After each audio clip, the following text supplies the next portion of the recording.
দক্ষিণ দিনাজপুরের তপন ব্লকের বাসিন্দা ও পুলিশ কর্মী মিন্টু সরকারকে ঘুষ দেওয়ার অভিযোগে গ্রেফতার করল এসটিএফ। বৃহস্পতিবার রাতে এই ঘটনা ঘিরে এলাকায় ব্যাপক চাঞ্চল্য ছড়ায়। জানা গেছে, মিন্টু সরকার কিছুদিন আগে অসুস্থ হয়ে পড়েন। সেই সময় জনৈক এক ফল ব্যবসায়ীর কাছ থেকে টাকা ধার করেছিলেন তিনি। সেই টাকা ফেরত না দেওয়ার অভিযোগে তদন্তে নামে এসটিএফ এবং অভিযোগের ভিত্তিতে তাকে গ্রেফতার করা হয় বলে সূত্রের খবর। তবে এই গ্রেফতারিকে ঘিরে ধোঁয়াশা ও ক্ষোভ প্রকাশ করেছে মিন্টুর পরিবার। তাদের দাবি, মিন্টু একজন সৎ ও কর্তব্যপরায়ণ পুলিশ কর্মী। স্থানীয় এলাকাতেও তার পরিচিত ছিল একজন নির্ভরযোগ্য পরিশ্রমী মানুষ হিসেবে। পরিবারের সদস্যদের মতে মিন্টুকে পরিকল্পিতভাবে ফাঁসানো হয়েছে। মিন্টুর জামাইবাবু যামিনী সরকার বলেন, হয়তো অসুস্থ অবস্থায় ও কিছু টাকা ধার করেছিল, কিন্তু সেটা নিয়ে এরকম একটা চরম সিদ্ধান্ত অত্যন্ত অমানবিক। আমরা বিশ্বাস করি কেউ না কেউ ওকে ফাঁসিয়েছে। এ বিষয়ে মিন্টুর জামাইবাবু যামিনী সরকার আর কি বলছেন শুনবো।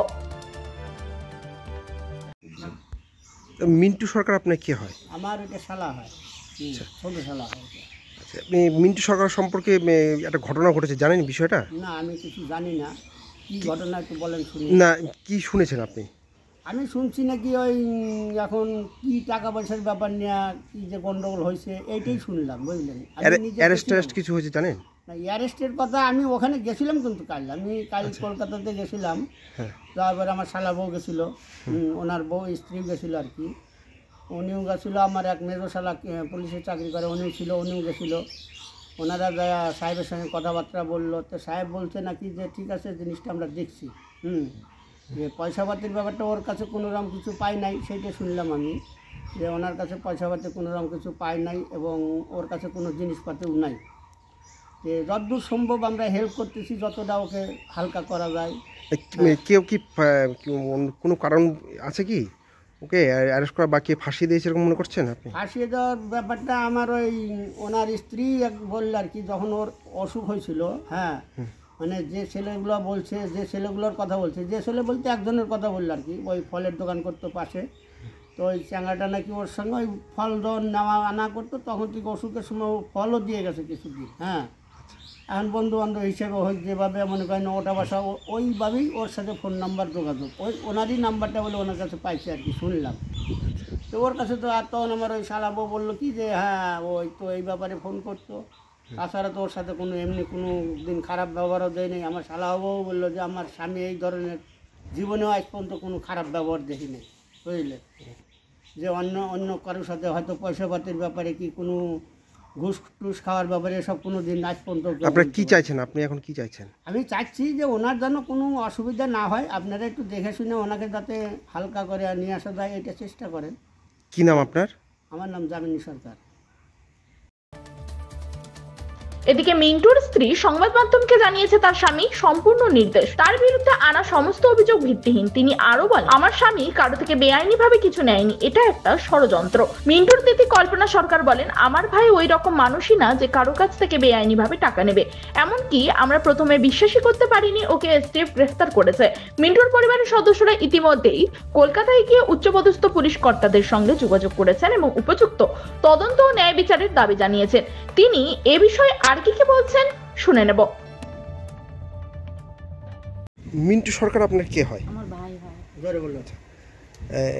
আপনার ভাই সম্পর্কে কিছু শুনেছেন? আমি তো শুনিনি, আজকে যা শুনছি। কি শুনলেন? যে আমার ভাইকে অ্যারেস্ট করেছে। আচ্ছা, কেন অ্যারেস্ট করে জানেন? হ্যাঁ, জানি না ওটা আচ্ছা, কি জানি। আপনার ভাই আমার ভাই ও ধরনের মানুষ, আমার ভাই ওর ধরনের মানুষই না। কি কারণে অ্যারেস্ট হলো কিছু জানা যায়নি? কি কারণে হয়েছে আমি তো জানি না। কেউ ফাঁসাইছে। আমার ভাই তো ধরনেরই লোক, কেউ ফাঁসাইছে আমার ভাইকে। কি নাম আপনার? কল্পনা সরকার। তবে ঘটনাটির সামনে আসার পর থেকে তপন এলাকায় চাঞ্চল্য ছড়িয়ে পড়ে। সাধারণ মানুষ ও স্থানীয়রা প্রশ্ন তুলেছেন, একজন দীর্ঘদিনের সৎ পুলিশ কর্মী হঠাৎ কেন এমন পরিস্থিতির মুখে পড়লেন। দক্ষিণ দিনাজপুরের তপন থেকে নিজস্ব প্রতিনিধি রিপোর্ট, টাইমস 14 বাংলা।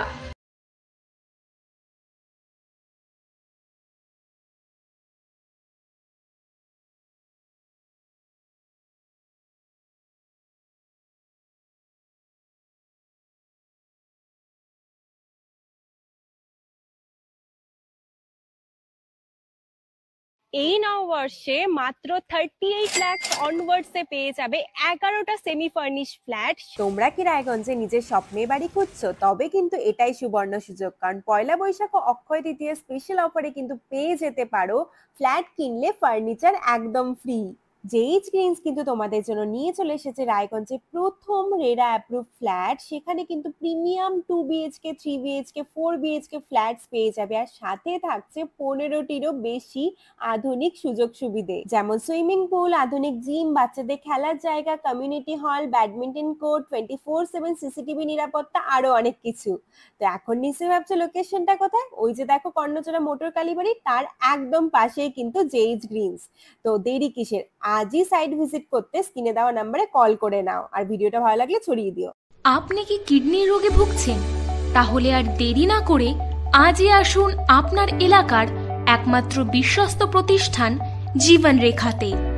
এখানে বিশেষজ্ঞ নেফ্রোলজিস্ট ডাক্তাররা লেজার ট্রিটমেন্টের মাধ্যমে রোগীদের সমস্ত ধরনের কিডনির এবং প্রোস্টেটেটের অপারেশন করে থাকেন। রোগী দেখছেন nephrologist doctor Arkaprabha Chakraborty, SSKM hospital, Kolkata. Doctor Sunil Kumar, Apollo hospital, Kolkata. Doctor Pinaki Mukherjee, NRS hospital, Kolkata. এছাড়াও এখানে প্রতিদিন অপারেশন করছেন ও বহির্বিভাগের রোগী দেখছেন ইউরোসার্জন ডক্টর আতার কাশিম, PG হসপিটাল, কলকাতা। তাছাড়াও এখানে স্বাস্থ্যসাথী কার্ড ও ওয়েস্ট বেঙ্গল হেলথ স্কিমের সুবিধা রয়েছে। আমাদের ঠিকানা রায়গঞ্জ, উকিলপাড়া। বিশদে জানতে কল করুন 8373066655 অথবা 8373066644 এই নম্বরে।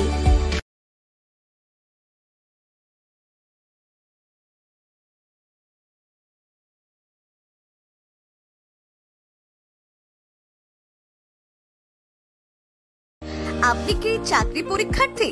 চাকরি পরীক্ষার বই খুঁজছেন?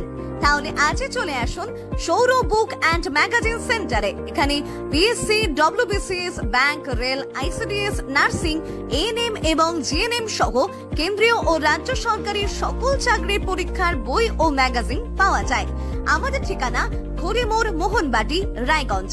বিস্তারিত জানতে যোগাযোগ করুন 9002904090 অথবা 9434347016।